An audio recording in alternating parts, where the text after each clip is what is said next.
Tok Siak merupakan tugasan yang amat penting di sesebuah masjid.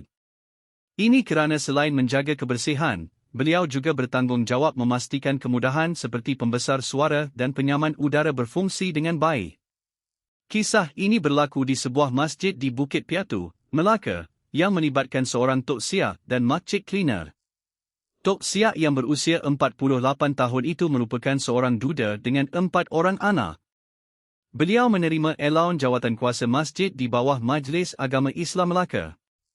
Beliau dibantu oleh seorang makcik cleaner sukarela, berusia 51 tahun, yang sudah berkahwin selama 30 tahun dan mempunyai 8 orang anak, dengan bayaran RM520 sebulan.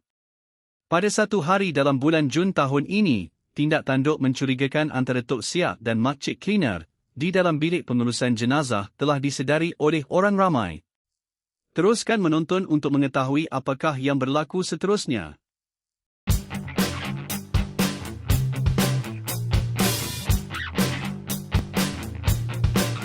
Selepas insiden di bilik pengurusan jenazah itu diketahui ramai, untuk menjaga nama, dan supaya tidak disyaki oleh suaminya, makcik cleaner telah membuat laporan polis dan mendakwa beliau dipaksa oleh Tok Siak. Pihak polis kemudiannya membawa Tok Siak ke balai untuk tujuan siasatan.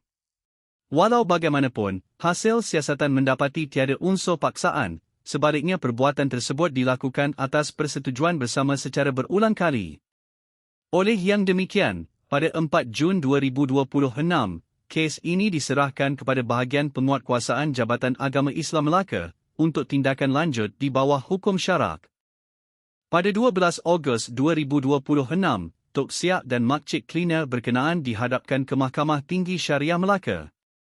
Kedua-dua tertuduh mengaku bersalah di hadapan Hakim Mawardi Cik Man atas pertuduhan percubaan persetubuhan haram. Mengikut pertuduhan, kesalahan tersebut dilakukan antara 1 hingga 30 April 2026, sekitar jam 8 pagi hingga 12 tengah hari di bilik pengurusan jenazah masjid berkenaan. Pertuduhan dikemukakan mengikut Seksyen 52 Enakmen Kesalahan Syariah Negeri Melaka tahun 1991. Enakmen ini memperuntukkan hukuman denda sehingga RM5,000 atau penjara sehingga 36 bulan, atau kedua-duanya sekali. Kedua-dua tertuduh diwakili Peguam Muhammad Amar Yasir Ahmad Nazri, manakala pendakwaan dikendalikan oleh Ketua Pendakwa Syari'i Melaka, Wan Mahyudin Wan Muhammad bersama Azwan Abdullah. Dalam rayuan, pihak pembelaan memohon mahkamah mengambil kira pengakuan bersalah kedua-dua anak guamnya sebagai tanda penyesalan dan taubat. Peguam turut memaklumkan bahawa Tok Siak telah meletakkan jawatan selepas kes tersebut tular dan tidak mempunyai sumber pendapatan lain.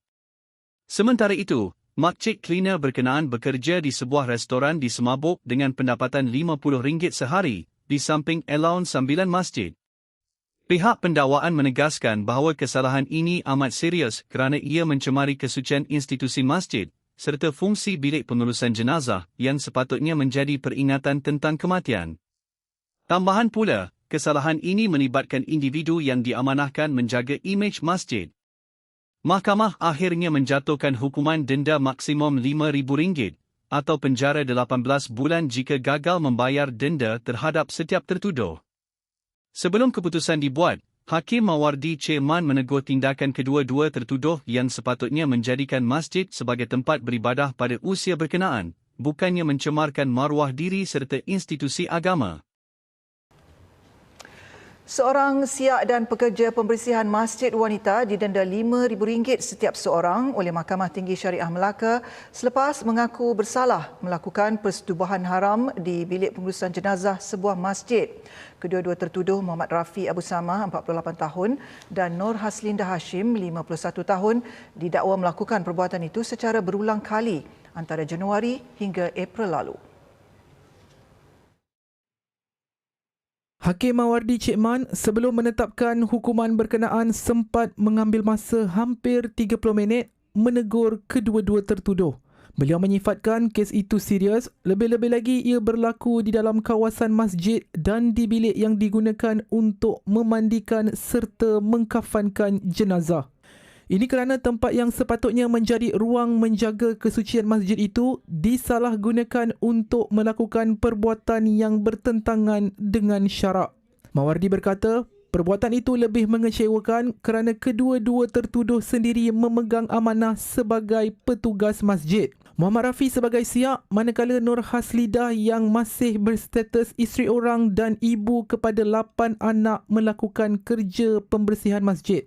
Katanya mahkamah dimaklumkan perbuatan itu berlaku beberapa kali, namun pendakwaan hanya mengemukakan satu pertuduhan terhadap setiap tertuduh berdasarkan fakta dan keterangan yang ada.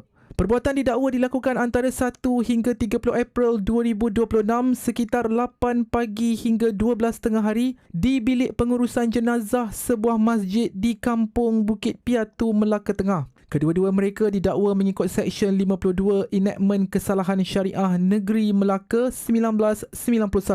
Berdasarkan fakta kes, pada 4 Jun 2026 kira-kira 4.30 petang, sepasang lelaki dan wanita dibawa anggota Jabatan Siasatan Jenayah Ibu Pejabat Polis Kontijen Melaka ke bahagian penguatkuasaan Jabatan Agama Islam Melaka Jaim berkaitan satu laporan polis. Laporan itu pada awalnya mendakwa wujud unsur gol terhadap wanita berkenaan, namun selepas siasatan dijalankan, polis mendapati terdapat unsur perbuatan dilakukan secara sukarela dan ia dipercayai berlaku berulang kali.